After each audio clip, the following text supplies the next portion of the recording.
Hello and good evening, everybody, and I'd like to welcome everyone to episode 33 of Album Rant. And tonight is Friday, December 15th, 2023, 6:34 p.m. And we are going to, for the very first time, dive into the world of the band Yes. A British prog-rock band that formed in the late 60s, and something about them, they have really gone through a revolving door of lineup changes. They have had so many different members throughout the year, it's just impossible to nail down some of the main members. But that initial lineup that formed, like I said, in the late 60s consisted of John Anderson on lead vocals, Peter Banks on lead guitar, Chris Squire on bass guitar, and he actually would serve on every single Yes album until his death in the year 2015. Then we had Bill Bruford on the drums and Tony Kaye on the keyboards. And they really started out as more of a bluesy rock band, and they hadn't quite found their sound for their first couple of albums or so, but they released their very first LP in the year 1969. And this one has really kind of fallen through the cracks over the years. I mean, the very first Yes release I ever bought was actually, of course, a greatest hits, and it included nothing from that debut album. And I really think that's a shame because there is some good stuff on there, like Beyond and Before, Harold Land, Looking Around, Every Little Thing, and the album closer, The Mighty Survival. But this debut album didn't really catch on the way I thought they probably hoped it would, but they followed it up the following year in 1970 with their sophomore effort, Time and a Word. And it kind of followed the same direction as that debut. It may have been a little bit more ambitious, and I definitely respect that. And it would really pay off for them really well a couple of years later or so. But back then, they definitely had some Deep Purple vibes. I thought they sounded a lot like Deep Purple, and that's one of the reasons why I really like these early releases. But it included a cover of No Opportunity Needed, No Opportunity Necessary, No Experience Needed. And it also included songs such as Then, The Prophet, Every Days, Astral Traveler. Love that one. And of course, the title track, which is probably the most popular song off that album, Time and a Word, released in 1970. So after that, guitarist Peter Banks left the band and he was replaced by Steve Howe, who is still currently with the band. I think there were a few albums maybe in the 80s or so. I'm not too sure. I haven't followed it as much as I should have, but I know he did miss a few albums here and there, but he is still currently with them, and I really have to respect that. But everything changed on that third album. They started to find a different direction. They kind of moved away from more straightforward hard rock or blues rock, and they became a very definite prog rock group. And they released their third album in the year 1971 entitled The Yes Album. So yes, no pun intended, they have an album called Yes and an album called The Yes Album. Confused yet? It's all right, we're going to get through this together. But then later that same year, they had another lineup change. Keyboardist Tony Kaye was swapped out for Rick Wakeman, and they released their fourth studio album entitled Fragile. And something about this one I don't think quite worked as well for me as the Yes album, but it was still very, very, very strong. And it, of course, includes that song we've all heard, The Mighty Roundabout. Overplayed to death, but I gotta be honest, I really, really love it. And that direction was working very well for them because On their next album, their 5th album, which was called Close to the Edge, had the exact same lineup. They went full prog on this one. This one only included 3 tracks. That was it. They were all incredibly long. The first side was composed of just the title track, and it ran 18 minutes. The other 2 songs ran about 10 minutes and about 9 minutes, so they were getting very, very ambitious. But then for their 6th album, drummer Bill Bruford left the band and was replaced by Alan White, who was consistently with them all the way until his most recent death, and may he rest in peace, by the way. But they then released Tales from Topographic Oceans, and I think this is where they had their first real misfire. I know there are people out there who like that one, and again, totally respect it, but it was almost just too much. It included 4 songs, and all of them were pushing 20 minutes. Some of them were over 20 minutes. And at least for my taste, it was just a little bit too much. And the songs to me just were not really that strong. But they came back the following year with Relayer, and it was still very, very progressive, but it kind of toned things back a bit, and it was just down to 1 record. Tales from Topographic Ocean took up 2 records. Relayer was back to 1 record. But still, we had a 20-plus minute track along with 2 other 9 minutes or so, and so it was still getting pretty ridiculous. But then the following year, they released Going for the One, which I thought was pretty strong. I actually really, really do like that one. Maybe not as much as those early records, but I still absolutely do dig it. But that brings me to the subject of tonight's review, Classic Yes. I am actually looking at a compilation album tonight. That's what I have decided to do. This is the band's 2nd compilation album. Their first one was called Yesterdays, and it only included material from the first 2 albums, Yes and Time and a Word. And this one mostly focuses on their material from the Yes album to Going for the One. So let's go ahead and see what we have here on the back. So there is no set lineup on this one because, of course, it takes compositions from many different albums. But on side number 1, it kicks off with Heart of the Sunrise, which was written by John Anderson, Chris Squire, and Bill Bruford. And it was originally from the Fragile album. Now, Fragile was the first actual Yes album, no pun intended, that I ever bought. And I gotta be honest, I was a little disappointed by it, and initially, I have very much warmed up to it, and I now consider it to be a classic. But it never really quite hit me the way I wanted it to, and Heart of the Sunrise was, well, one of those songs. Starts out very, very well. It's got a very, very, very fast bass intro, and it is just absolutely killer. But this thing runs about 10 minutes or so, and in the middle, it gets very, very soft and melodic, and I didn't really care for that too much, but now, in my later years, I am really starting to appreciate how well put together it was, and so now I do have a newfound appreciation for Heart of the Sunrise. Not a perfect song, but a very strong song, and one of the better Yes compositions. Then we move to Wondrous Stories, just written by John Anderson. This one was off of Going for the One in 1977, and it's the only song from Going for the One that ended up on this compilation. This one is a lot different than Heart of the Sunrise. Heart of the Sunrise was proggy and kind of bluesy in some places. Wondrous Stories is more folk music. Now, believe it or not, I don't think that's a bad thing.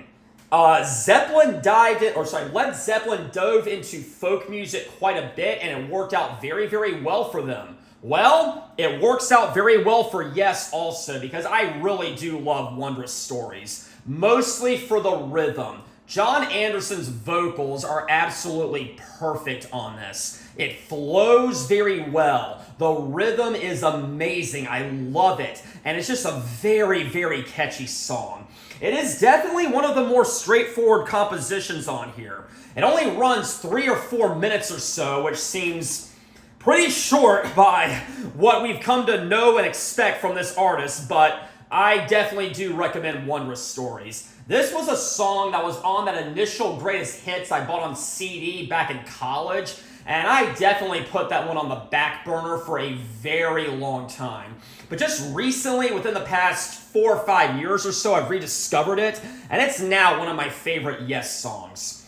And it concludes with Yours Is No Disgrace, which is the lead-off track from the Yes album released in 1971. And I love it.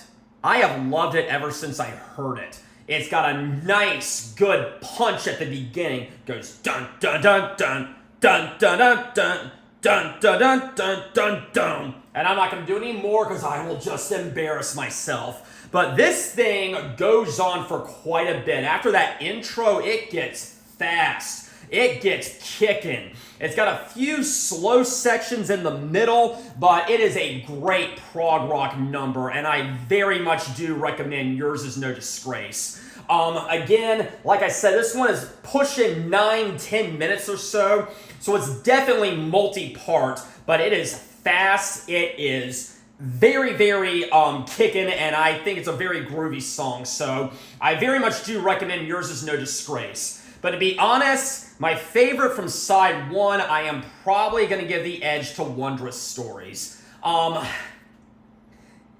Maybe at some other point in my life, I'll give the edge to Yours Is No Disgrace. But tonight, it is Wondrous Stories. That is my winner from side 1. So now we are going to move to side number 2. And it is going to kick off with Starship Trooper, which is another very, very proggy number. And you can see it is broken up into 3 different movements. This was also off the Yes album. And again, it's great. If this one is maybe not quite as fast as Yours Is No Disgrace, it's got a very fluid feel to it, a very fluid atmosphere, but I think that's why I like it. It's not like anything I'd ever heard before, but again, it's got such a great punch to it, and that's what I really, really loved about the Yes album. But Starship Trooper is one of my favorite Yes songs of all time. Maybe not my favorite, but it is definitely up there. But again, you can see the first movement was written by John Anderson, the second one by Chris Squire, and the third one by Steve Howe. And again, goes on for about 9-10 minutes or so, but definite Yes classic. No pun intended. We are now going to move to track number 2, and this is going to be from the Fragile album. It's called Long Distance Run Around, and this is another very, relatively speaking, straightforward number. It's got a nice keyboard intro at the beginning, and it's a little bit slower than some of the other stuff they've done, and again, it was on that initial greatest hits I bought, but this one has never really been a favorite of mine, and again, it's off the Fragile album, and even listening to it now, I mean, I still love it. It's still a great track and everything, but it doesn't have the hook that I was looking for. But, you know, it's, again, one of their shorter numbers, so there's that. And it segues into The Fish. I am not even going to try to attempt to pronounce what is in parentheses. But this is kind of a more of a jam session written by Chris Squire, and it's good for what it was. But I'm pretty sure he was the one that assembled this compilation, so you can kind of figure out how exactly that ended up on here, so take that for what it is. But then it ends with And You and I, the last track off side 2, and this was originally from the Close to the Edge album. And I think I really need to thank my mom for this one because she bought me Close to the Edge for Christmas one year. Actually, she also bought me the Yes album for Christmas one year, so that's two I have to thank her for. And You and I starts out very, very slow and very, very acoustic. It's almost a ballad in the very beginning, but boy, is it a great ballad. It's very, very slow at first, but it's very melodic and it's got a very, very peaceful feeling to it.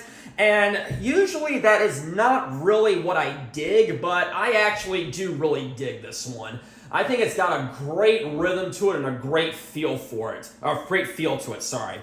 Then we have two more movements. This is another multi-part track. The entire thing is like 10 minutes. Again, it's pretty ridiculous. But it starts to pick up a little bit in the middle and towards the end.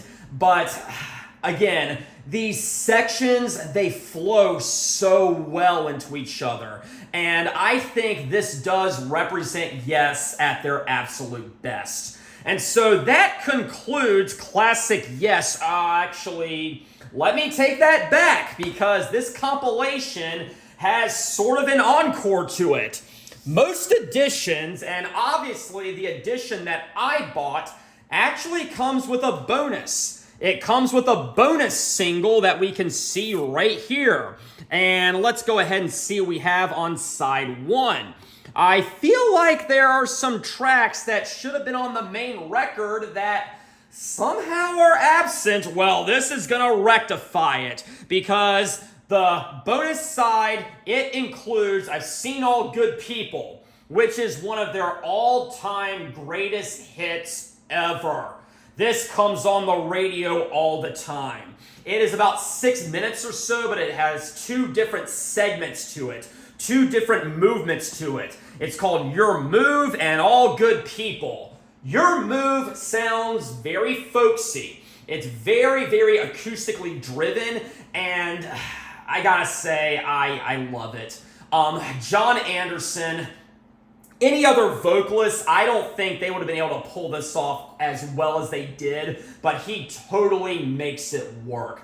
This has been featured in a lot of films. Like I said, it is a radio classic, and I do love I've Seen All Good People. A lot of times if a song is overplayed, I kind of like to steer away from it.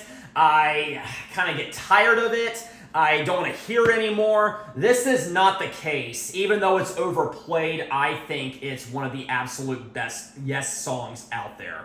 The second movement is called All Good People, and this is where it really starts to pick up. The bass starts kicking in very, very well. It's got some great guitar work, and this one moves a lot faster than part one, but when you combine those two movements together, you have an absolute masterpiece. But what else is going to be on here? Well, you knew it was coming. We have time for one more song, and yep, here it is. We have The Roundabout.